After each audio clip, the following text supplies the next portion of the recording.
¿Qué tal, queridos hermanos? Por fin nos encontramos otra vez. Hoy y la semana que viene tendremos a nuestro cargo desarrollar el capítulo 14 de Romanos. Vamos a leer el pasaje de la parte que leeremos o que entenderemos en el día de hoy. Dice Romanos capítulo 14, versículo 1. Recibid al débil en la fe, pero no para contender sobre opiniones, porque uno cree que se ha de comer de todo, otro que es débil come legumbres. El que come no menosprecie al que no come, y el que no come no juzgue al que come, porque Dios le ha recibido. ¿Tú quién eres que juzgas al criado ajeno? Para su propio Señor está en pie o cae, pero estará firme, porque poderoso es el Señor para hacerle estar firme. Uno hace diferencia entre día y día, otro juzga iguales todos los días. Cada uno esté plenamente convencido en su propia mente. El que hace caso del día, lo hace para el Señor, y el que no hace caso del día, para el Señor no lo hace. El que come para el Señor, come porque da gracias a Dios, y el que no come para el Señor, no come y da gracias a Dios. Porque ninguno de vosotros vive para sí, y ninguno muere para sí. Pues si vivimos para el Señor, vivimos, y si morimos para el Señor, morimos. Así pues, sea que vivamos o que muramos, del Señor somos. Porque Cristo para esto murió y resucitó y volvió a vivir para ser Señor así de los muertos como de los que viven. Pero tú, ¿por qué juzgas a tu hermano? O tú también, ¿por qué menosprecias a tu hermano? Porque todos compareceremos ante el tribunal de Cristo. Porque escrito está, vivo yo, dice el Señor, que ante mí se doblará toda rodilla y toda lengua confesará a Dios. De manera que cada uno de nosotros dará a Dios cuenta de sí. Y dice el versículo 13, así que ya no nos juzgamos más los unos a los otros, sino más bien decidid no poner tropiezo o ocasión de caer al hermano. Hasta aquí nomás por el momento en la lectura de la palabra. Evidentemente tenemos un capítulo que es muy rico en enseñanza para la vida de cada uno de nosotros. En realidad este capítulo 14 está complementando o explicitando el principio del capítulo 12. ¿Recuerdan ustedes capítulo 12, versículo 1? Así que presentando vuestros cuerpos en sacrificio vivo, santo, agradable a Dios, que es nuestro culto racional. Qué hermosa lectura podemos hacer de ese versículo. Nuestro culto no está solamente en presentarnos, en ir a la iglesia, al local para reunirnos, sino que todo nuestro ser debe ser un culto, un sacrificio vivo, racional para nuestro Dios. Y aquí en el capítulo 14 entonces se van a tratar dos temas importantes. El primer tema que se va a tratar, que va en los pasajes que hemos leído, en los versículos leídos, del 1 al 12 en particular, es el primer tema que habla sobre la tolerancia mutua. Tolerancia mutua. Mira qué importante es para nuestra relación con los demás, para nuestra relación entre los hermanos, en la familia también. Y aquí se nos está hablando de creyentes fuertes y débiles que no deben ser menospreciados ni juzgarse entre sí. No se habla acá de otra categoría de creyentes, simplemente de los débiles y de los fuertes. Y evidentemente en este día, hoy vamos a considerar algunas características acerca de los creyentes débiles y los creyentes fuertes. En la segunda parte del capítulo, que es la que consideraremos la semana que viene, va del versículo 13 hasta el final, hasta el 23. Y está hablando acerca del uso de la libertad, de nuestra libertad. Sí, somos libres. La libertad es una libertad en Cristo. Somos libres. Pero aquí el tratamiento esa libertad es según el amor. Hay perfecta libertad, pero según nuestra conciencia, cómo debe andar. Y esta será otra perspectiva de la vida cristiana para presentar nuestros cuerpos en sacrificio vivo, santo, agradable a nuestro Dios. Aquí tenemos nosotros, podremos ver estos primeros 12 versículos en lo que hace a la tolerancia mutua o tolerancia en el amor también. Tenemos que ver acá 5 aspectos. En primer lugar, lo que precisamente se habla de tolerancia del amor, versículos 1 a 2. Y allí está hablando de recibir al débil en la fe. Hay algunos autores que hablan, y algunas versiones también que hablan del flaco, el flaco en la fe, aquel que come legumbres, aquel que come vegetales, aquel que no comía carne. ¿A qué se está refiriendo acá? Evidentemente había un problema en la iglesia en Roma, así como en las iglesias que venían del oriente, desde Jerusalén hacia Roma, estaba la tendencia de los judaizantes, aquellos que trataban de que los creyentes recién recibidos practicaran estrictamente las costumbres legales de la ley mosaica. Acá se ve que hay un conjunto de elementos que se van entremezclando en la iglesia en Roma. Aquellos que venían del judaísmo, creyentes en Cristo, pero de origen judío, aquellos que venían del paganismo, es decir, creyentes ahora también en el Señor, pero de distintas religiones, de distintos cultos, donde se sacrificaban a los dioses. Y esos sacrificios de las carnes, luego también se comían, ¿no? Y ya no solo en los cultos, iban a las carnicerías. Y era la carne que después estaba habitualmente a disposición del pueblo en Roma. Entonces todo esto traía problemas. Aquellos recién convertidos, tiernos en la fe, débiles en la fe, como dirían algunos, ¿qué pensaban de los creyentes de años que comían carne?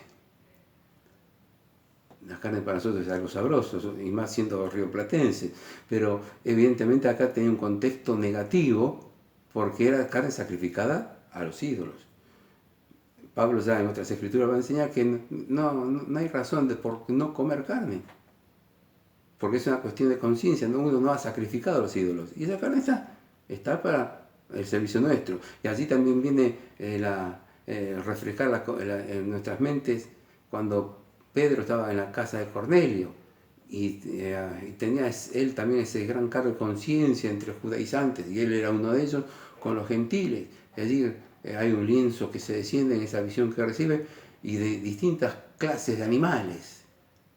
Y Pedro escucha, mata y come, mata y come.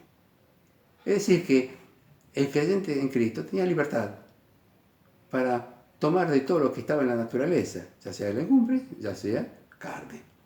Pero aquellos recién convertidos eran débiles en la fe. Pero ahora convendría hacer un comentario acerca de estos débiles en la fe. Están aquellos creyentes que son nuevos en la fe, neófitos, como dice Pablo allí en Timoteo, recién entrados en la fe. Son aquellos que tienen que aprender, son aquellos que están tomando la leche espiritual, como dice el autor de los Hebreos. Y de la leche espiritual hay que pasar a viandas. Y allí Pablo en los Gálatas les tiene que reprender y decir, ¿quién os ha fascinado? ¿Quién os llevó a equivocarse? Habiendo empezado a comer alimentos sólidos, ahora retrocedéis. Sí, eran creyentes débiles porque recién eran convertidos. Pero el paso natural de todo creyente débil o de todo bebé espiritual es crecer, fortalecerse, madurar y desarrollar su vida cristiana. Y esto era lo que tenían que comprender. Pero también, desgraciadamente, como en todas las épocas, en las iglesias del Señor, siempre están aquellos que continuamente son débiles. Y nos preguntamos, ¿hasta qué punto a estos hermanos que son continuamente débiles tenemos que tolerar todas las cosas? Y aquí entonces está la enseñanza de la tolerancia mutua. Así como el fuerte en la fe tiene que aprender a ayudar a crecer al débil, al nuevo en la fe, así también el fuerte en la fe tiene que tratar de ayudar a aquel continuamente débil que está continuamente luchando con su carne. Qué triste es ver cuando pasan los años que hay hermanos que son débiles, pero más que débiles le diríamos, ¿son débiles o son carnales? No podemos juzgarlos, porque acá en la enseñanza también no tenemos que juzgar a nuestros hermanos. Pero tenemos que tratar de ver que hay una obligación de mostrar una realidad tremenda. Tenemos todos que crecer. Todos hemos nacido. Y como todos recién nacidos nos hemos alimentado con la leche espiritual. Pero todos también hemos crecido, nos hemos desarrollado.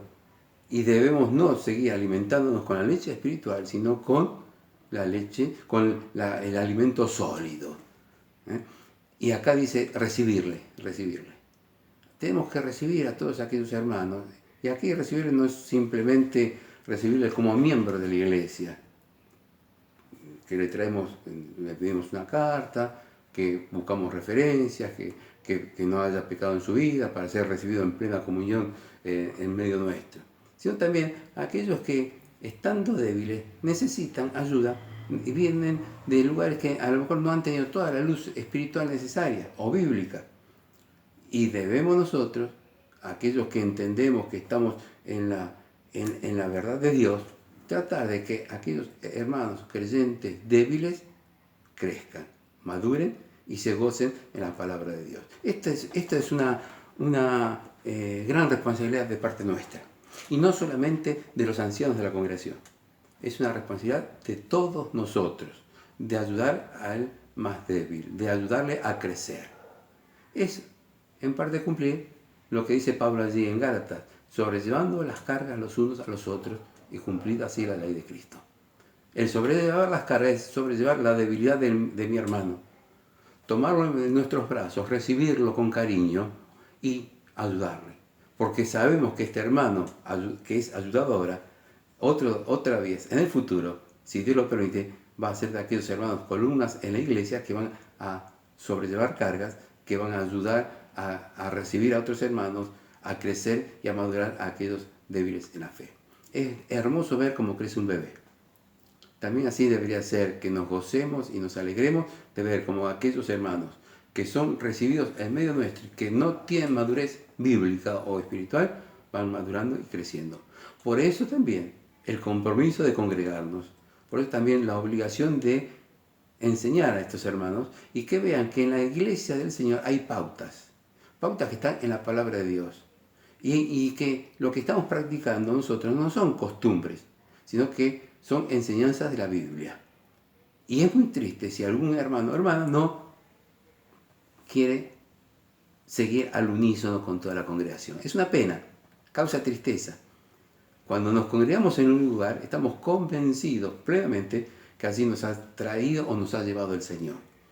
Y recibimos entonces la enseñanza que se está dando en esa congregación como que debemos nosotros recibirla, estudiarla, aceptarla y dar gracias al Señor por el lugar que Él nos ha dado en esa congregación. Claro, puede ser que a veces no entendamos plenamente. Tal vez no estamos convencidos de todo lo que tenemos que hacer. No importa. Si los hermanos nos enseñan a través de la palabra cuál es el camino para madurar, tenemos entonces nosotros que obedecer y esperar a que el Señor nos vaya mostrando en su palabra y con la paciencia de los hermanos cuál es la verdadera conciencia del tema que debemos asumir. Es bueno congregarnos con dos conceptos, con fe, es decir, con el desarrollo de la palabra de Dios y con el convencimiento de lo que hemos creído. Así como Pablo decía, yo sé a quién he creído, refiriéndose a su salvación, también lo decía porque había llegado a conocer la verdad de Dios. Y esto era importante así hacerlo y saberlo. Miren ustedes qué bueno es esto, ¿eh? Tenemos que aprender a recibir a nuestros hermanos, ayudarnos a crecer y ellos en sus debilidades van a aprender a sujetarse a lo que la palabra de Dios también enseña. Pero tengamos presente esto, en la iglesia del Señor, donde nos congregamos, debe haber pautas congregacionales que deben ser, pautas bíblicas congregacionales que deben ser respetadas por todos nosotros, porque así nos lo enseña la palabra de Dios. El segundo punto que está hablándose aquí en estos versículos, y que se refiere a los versículos 3 y 4, se nos está hablando de que del que no come, el que come no menosprecia al que no come, y el que no come no juzga al que come, porque Dios le ha recibido. Y hay una pregunta punzante del apóstol, del Espíritu. Dice, ¿tú quién eres que juzgas al criado ajeno? Al criado ajeno. Es una expresión muy linda. Acá el criado era un siervo. En otros aspectos se podría decir un esclavo, pero era un siervo doméstico. No era el siervo que trabajaba en el campo en las tareas pesadas, sino que era el criado, aquel que estaba en la administración de la casa, aquel que muchas veces compartía también la intimidad del amo y de la familia, y que aprendía a crecer como un criado, como alguien que se iba criando en el seno de esa familia y del Señor de la familia. Y por eso acá Pablo tiene que preguntar, ¿tú quién eres que juzgas al criado ajeno? Miren, hermanos, todos nosotros, ustedes, los más grandes, no los flacos, sino aquellos que comen carne, aquellos que han crecido, que han madurado, los débiles en la fe también, es decir, fuertes y débiles, todos nosotros somos criados del Señor. Y aquí el Señor nos lleva a contemplar algo importante. ¿Qué somos nosotros para criticar? ¿Qué somos nosotros para juzgar? ¿Qué somos nosotros, como dice más adelante, para menospreciar a mi hermano en la fe, a nuestro hermano en la fe, que es también un criado, un siervo del Señor? El patrón, el dueño, el Señor es el que lo tiene que poner en caja. Es aquel que le tiene que explicar todas las cosas y hacerle entender. Y en todo caso, nosotros, simples instrumentos que encaucen el conocimiento bíblico de la palabra de Dios a estos hermanos, a los débiles en la fe. Pero no podemos erigirnos en jueces. No podemos erigirnos en jueces porque no somos tampoco ni jueces ni dueños de este criado. Y como criados todos nosotros podemos compartir la intimidad de la casa de Dios aquí en la tierra, en la iglesia de Cristo. Es nuestra familia, es nuestra casa, es el anticipo de la casa que el Señor ha ido a preparar allí en los cielos. Recordemos aquel pasaje de Juan 14. No se turbe vuestro corazón, creéis en Dios, creéis también en mí. Y dice, en la casa de mi Padre muchas moradas hay. Voy pues a preparar lugar para cada uno de vosotros. Se nos está haciendo el tiempo, pero vamos a considerar rápidamente también el tercer punto. En los versículos 5 y 6 se nos está hablando de un aspecto importante. Dice, uno hace diferencia entre día y día, otro juzga iguales todos los días. Cada uno esté plenamente convencido en su propia mente. Cada uno esté plenamente convencido en su propia mente. Miren, no solamente hay que conocer la palabra, hay que estar convencido de lo que conocemos y de lo que creemos. Y aquí hay dos temas que se están cuestionando los creyentes. El día del Señor, el día reservado para el culto al Señor, y la alimentación del débil, aquel que no quería comer lo que comían los fuertes en la fe. Y acá nos está diciendo entonces una gran verdad, que cada uno debe estar plenamente convencido de lo que hace. El débil tiene que aprender a madurar, a crecer y a alimentarse, convencido de que debe alimentarse porque eso le hace bien. Y los demás, y todos nosotros, no debemos tomar el día dominical como si fuera un día santo, sagrado. Los judíos estaban acostumbrados al día sábado. Los creyentes de la antigüedad eligieron el día domingo porque es el día que les permitía reunirse. Era el primer día de la semana. Y por eso Pablo entonces también hacía ese esfuerzo para reunirse cada primer día de la semana, según sus viajes donde se encontrara.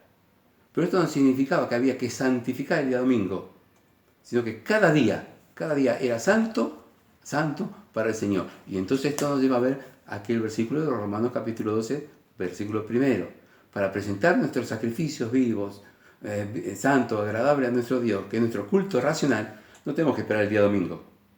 Tenemos que hacerlo diariamente. Cada día de la semana es el día del Señor. Pero nos reunimos como iglesia por enseñanza bíblica cada primer día de la semana, que era el día que se permitía y el día que el Señor resucitó, para así hacer memoria de Él y predicar y anunciar el mensaje del Evangelio.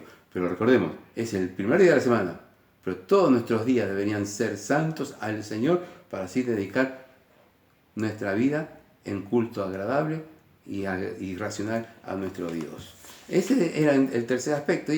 Y después el cuarto, y con esto vamos a ir concluyendo, en los versículos 7 y 9. Lo demás lo dejaremos para la próxima semana.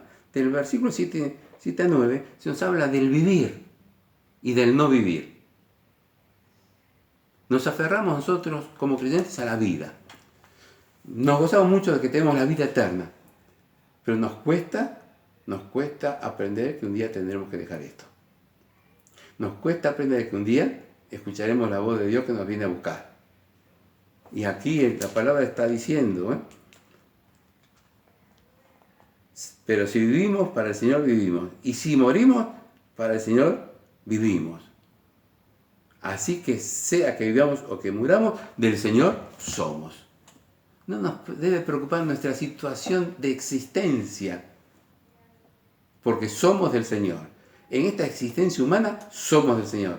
En la existencia eterna, por siempre seremos del Señor y estaremos con Él. Y esta debe ser una gran alegría que debemos tener en nuestros corazones. Y por eso después el apóstol va a llevar a considerarnos el tema del tribunal de Cristo, donde nosotros como creyentes nos presentaremos para dar cuenta al Señor, no para vida eterna, sino nos cuenta al Señor de nuestra vida como creyente, de cómo en este mundo rendimos nuestro sacrificio vivo, santo, agradable a nuestro Dios. Si con debilidad toda la vida, si con flaqueza espiritual toda la vida, o si con fortaleza espiritual viviendo mutuamente en amor con nuestros hermanos. Dejamos aquí. Pero también quisiera cerrar este momento teniendo unas palabras especiales para todos nuestros hermanos por la situación que estamos viviendo. Sí, es inédita esta situación. Y algunos hermanos o hermanas me parece que están tal vez confundiéndose un poquito, pensando a qué se debe todo esto. Si será un plan extraño, si habrá una confabulación, si este virus fue un invento humano, si esto es un ataque de determinados intereses humanos, porque hay otros que dicen tal otra cosa, que tal vez esto ha sido inventado así. Mira, no, puede ser. Pero yo quiero decir lo siguiente, no nos asombremos de las cosas que puedan pasar en este mundo, ni de los que nos dicen de un lado, ni de los que nos dicen del otro lado. Porque esto es como, ¿vieron? Las grandes empresas de gaseosas que tienen una primera marca y luego después para aumentar aún sus ventas crean una segunda marca y hay ahí una falsa lucha de mercado. Así parecería ser que Satanás inventara enemigos por un lado, enemigos por otro, para confundirnos a nosotros los creyentes. El Señor ya viene. Y en la famosa expresión Maranata nos está explicando que el Señor no es que ya viene a buscarnos, sino que ya está cerca, que su presencia está en nosotros, que está al lado nuestro el Señor. Y que mientras estemos en este mundo, no nos tenemos que asustar ni amedrentar por el futuro del mundo, porque sabemos que el mundo va hacia su fin y nosotros vamos hacia la eternidad. Y está allí el Salmo 91 que dice: el que habita al abrigo del Altísimo morará bajo la sombra del Omnipotente. Y lean ustedes ese Salmo y van a ver cómo tenemos la plena seguridad que el Hijo de Dios va a estar totalmente cuidado, sea cuales sean las circunstancias que se están jugando. Por eso les aconsejo y les pido, hermanos, que no tengamos miedo, sino que por el contrario, levantemos nuestra mirada hacia los cielos, que vemos que el Señor ya está cerca el día, aunque está su presencia al lado nuestro, y que sepamos que tenemos la paz de Dios. Recuerden las palabras del Señor: mi paz os dejo, mi paz os doy, no como el mundo la da. En el mundo no habrá paz.